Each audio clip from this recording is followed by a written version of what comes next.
Hey guys, welcome back to Andy's Dinosaur Reviews, and today we are back with another brand new Mattel Jurassic World Hammond Collection release. In fact, this is the final of the newest wave of Hammond Collection figures that I needed to take a look at. This is the Sinoceratops, and this one is, of course, officially releasing from Target tomorrow, but luckily my pre-order went through a little bit early, so I do have the pleasure of taking a look at it here pretty much just a little few hours basically early.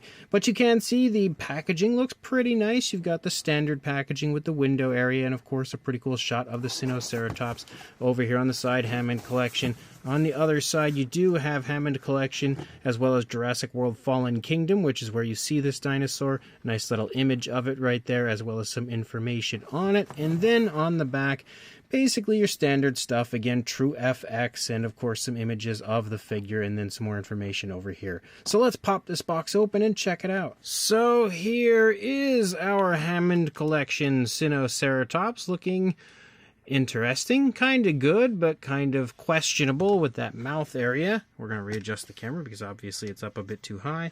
And then we've also got the extras, which is the lower jaw and the alternate horn, giving it more of like a regular full horn rather than the broken horn it currently has. But if we grab a hold of this little baby and we bring it in, actually we're going to have to pull this up a little bit again. We just brought it down, but whatever. And we take a closer look, you can see starting here in the head sculpt. The head sculpt does have some decent detail to it, like the skin texture looks pretty good. Lots of creases and stuff, especially as you move up here in front of the nostrils up there toward the horn. Focus camera. There we go. You can see lots of creases and everything moving up. You do have a greenish tone for the primary body color, a light green. And then you have this sort of off-white tone that kind of comes up and then just sort of patterns all over the face and leads up and circles around the eye. The eye is painted with an orange, given a black pupil. Looks like some of the orange paint kind of ran down there under the eye, so a little sloppiness, but not too bad. We also have a beak here that is sculpted nicely, does feature some nice fine detail, and painted nicely. It actually is a brown, but almost looks like it has like a slight dry brushing of a darker tone over it, highlighting some of the detail in that area. The mouth is currently open. We can see the tongue, which is painted with a pink. Obviously, you can see the paintwork isn't absolutely picture perfect, as you can see some of the area of the underside of the tongue where it was apparently applied in there looks unpainted, is a totally different tone than anything else we see on the inside of the mouth. But we can see that pinkish tone for the most part is throughout the course of the entire inside of the mouth. I'm surprised I don't see such a gloss coat though. The gloss coat isn't nearly as impressive as it usually is from Mattel. We can see the beak on the lower jaw though, also painted, also sculpted nicely in that light tone, moving back from the lower jaw into the neck area and throat area. But what is unfortunate is when you look at the coloration that you have there, like this is so much brighter in its application because obviously this was actually created in that tone of color. And when you move back here, it's a lot more pale, so it doesn't look as natural or smooth moving back through that area. And they've also applied it differently, like here it overtakes the entire color here, whereas here it sort of allows the greenish tones to sort of crack through the cracks and crevices of the skin. So again, very different application of the paint to that area, and then as you move back here it's totally full again with nothing kind of creeping through, so it does look a little inconsistent as far as that goes. As you move up here toward the frill of the dinosaur, I am really happy to see all of the spikes painted out here, like as you move around the horns.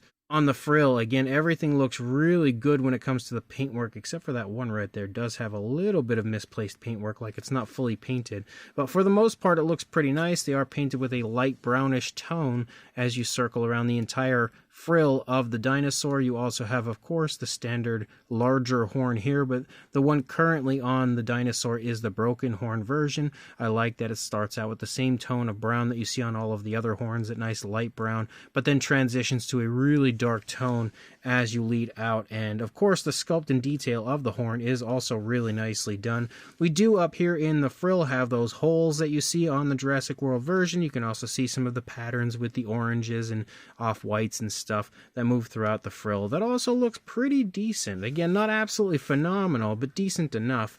As you move to the back of the frill, you can see again the skin texture looks pretty decent back here. You've got larger and smaller scales throughout, really larger scales moving down the center here of the frill, but then kind of smaller scales moving around the outer edge. You can also see moving back into the body, the skin texture starts to become very bumpy, and then you get really large bumpy scales all throughout the majority, honestly, of the body of the Sinoceratops, with some osteoderms following along the spinal column up here on the top, and lots of creases to the skin here in the neck moving back. We again continue to have that light tone moving down here along the underside with the green up here on the upper side, and then we have some light striping here that moves along with a light tone patterning along the top of the dinosaur, starting here and then ending as you lead out into the tail.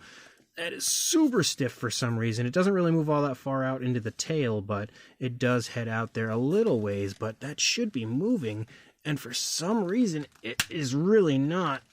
I just snapped that I should not do that, but I really wanted to get that tail moving because it should articulate.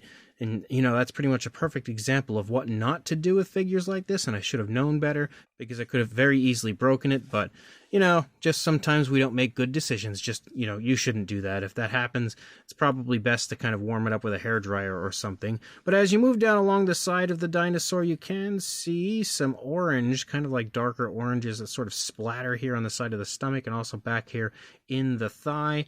Again, the scales are really large and very rocky on this one. You can see quite a bit of varying sizes of scales, though, here in the stomach region, as well as some more wrinkles to the skin and stuff. And specifically right here, I really like the detail that we see here.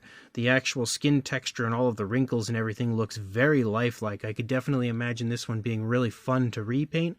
And once I end up at a Target that has another one of these, I'll definitely be grabbing probably a few more. I usually buy at least, you know, one to repaint and then one to keep in box for some reason. I've been doing that with a lot of the Hammond collection figures.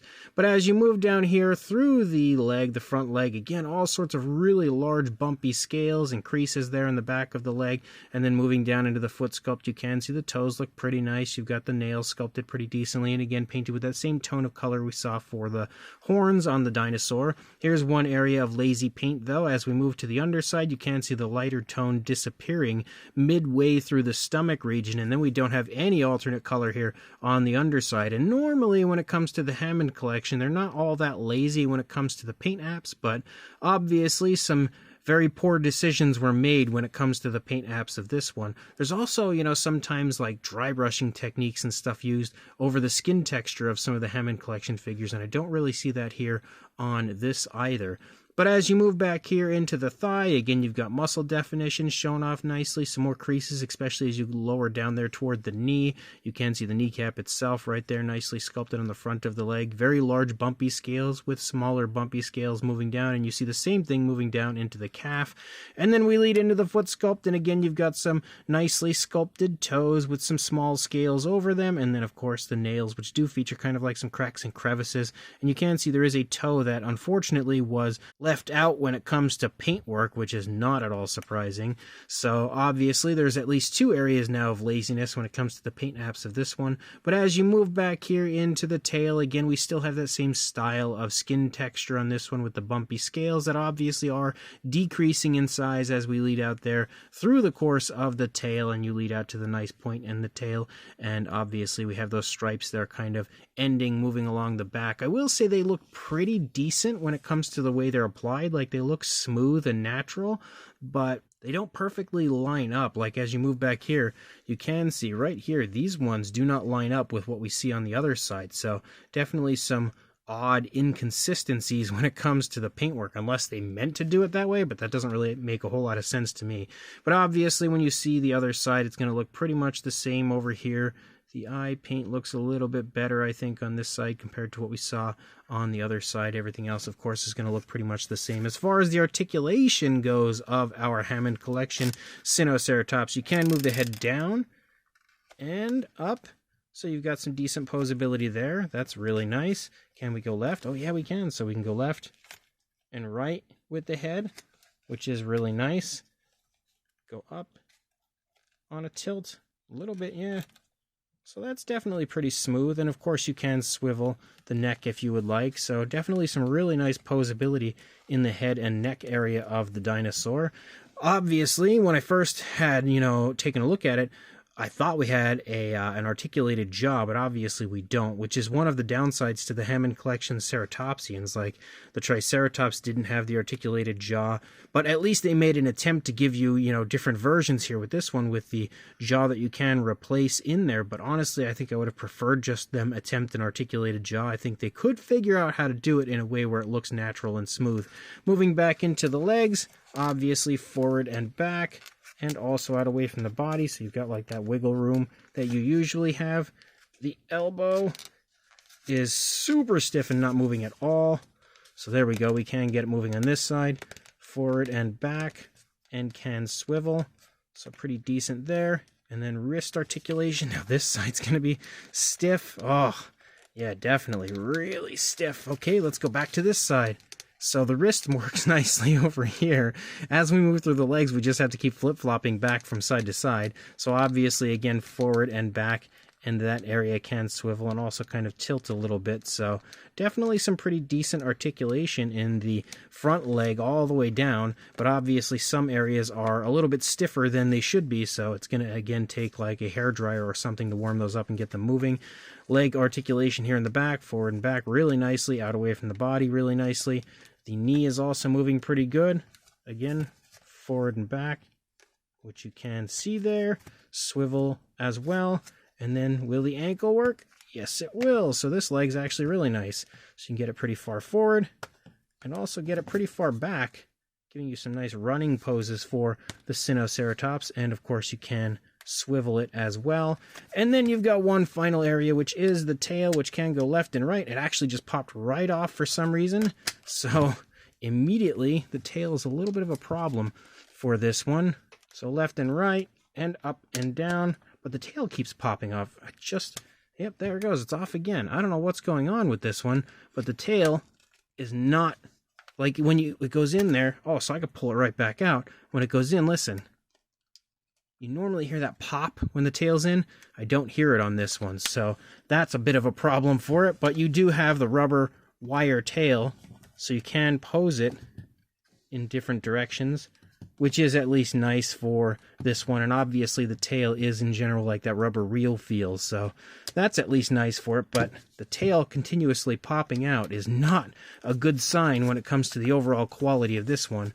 Then we also have the ability to pull this jaw off and then replace it with this one, so we can get a closed mouth version of the Sinoceratops, which I think I prefer this version, honestly, more so than the other one. I think the other one looks a little bit goofy for some reason with the mouth open. I don't know why, although this one actually kind of looks a little goofy as well. So this might be a lose-lose for the visual here of the head. I'm not sure what is going on with this one, but it does look a little bit awkward. But then we also have the horn, which we can pull off and then replace with the other horn, which has the now full horn, and that does look really good. And when you actually put the horn in, you can see it's really smooth and doesn't look, out of place or anything for the most part. There's a few little gaps, but it overall does look pretty good. So the articulation, pretty decent overall. Something is wrong with the tail. The paint apps are a bit sloppy, and I don't know if I like the, lack of an articulated jaw, but it's still a pretty decent version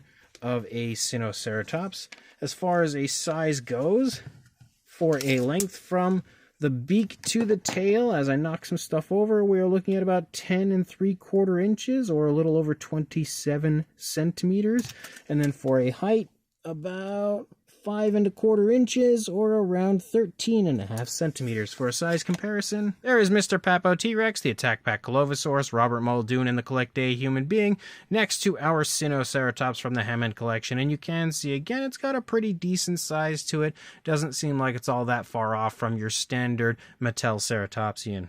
Then for another comparison, we also have the Hammond Collection Triceratops, which we can see is pretty much in the same size range as the Sinoceratops. They are really, really not far off at all from each other. We've also got the Sinoceratops next to the Carnotaurus from the Hammond Collection. This is obviously my repainted version, but you can see again what the size is here between the two. And obviously the Carnotaurus is significantly larger Then we've got a comparison with the original version of the Sinoceratops. Oh no, I'm just kidding. It's actually the Pachyrhinosaurus, but this figure was originally released as the Sinoceratops, but clearly was a Pachyrhinosaurus, which is just, something silly that did happen early on in the Mattel Jurassic World line. But you can see these two are as well, again, pretty much in the same size range. And if we bring in one of the standard Mattel Sinoceratops from the main line, you can see that obviously the Hammond Collection version is actually a little bit smaller than your standard Sinoceratops from Mattel. So that does show you that this one is not all that large in the grand scheme of things. So this brand new Mattel Jurassic World Fallen Kingdom Hammond Collection Sinoceratops is fun, but it's not really that great. It's far from a perfect release. I think it does definitely suffer from a few issues, which are not good things, especially when it comes to the paint kind of being a little bit lacking, I think, on this one. The paint is never incredible on the Hammond Collection, but there's definitely been some better paint jobs than others. Like if you look at the recent Spinosaurus, the paint apps on that were beautiful, but then when you look at this Sinoceratops, it looks all right for what it is, but you just have a little bit of lacking coloration on the underside. You have missing claws that aren't painted. I think the figure could have used like maybe a little bit of a dry brushing or something, just to add a little bit more to it. It doesn't look bad by any means, and the paint apps for Mattel are pretty decent, but it could have just been a little bit better. Still, pretty good paint apps, but the articulation seems to work pretty nicely. I do think it works fairly smoothly, and although some areas on mine are pretty stiff currently, once I warm them up, I'm sure they'll start working just like the other areas have been. The only area specifically that's a problem with mine is the tail, and the tail keeps popping off, and I don't know if that's going to be a widespread issue or just limited to mine, but doesn't seem like it likes to stay on, especially when you try to articulate it. The overall sculpt, though, I think looks pretty good. Definitely replicates a Sinoceratops from the Jurassic franchise pretty decently, and definitely also features some really nice, very impressive fine detail. It's very crisp and looks good overall. Like, it's definitely one of the nicer ceratopsians from Mattel when it comes to fine detail. I also like the fact that you can switch the horn out for a broken horn version, and although I would have preferred an articulated jaw, I do at least like that with this one they gave us the option of having an open or closed mouth, unlike the Triceratops where you were just stuck with the closed mouth. They at least kind of corrected that here, but I think they may have just been better off in general having an articulated jaw. But I'm intrigued to hear what you guys think about that specific aspect. Do you like it like this, like they've done with the Dryosaurus, now this one as well, where you can just swap out the jaws, or would you have just preferred a straight up articulated jaw? But it's overall a pretty fun figure, and one that I'm really happy to now have in my collection. So if you are interested in this does officially go live on December 1st, which I actually thought at the beginning of the review, I thought was thinking it's tomorrow because they normally always go live on Sundays, but December 1st is actually Monday, so I'm not really sure what's going on there. But either way, it should be available very soon to grab. Again, it's kind of sold out right now because the pre-orders sold out pretty quickly, but it should be available on Target within the next few days. And of course, once you can grab it, definitely grab it. It's pretty fun, and add it to your collection, and like, comment, and subscribe, and I will see you in the next review. Thanks for watching.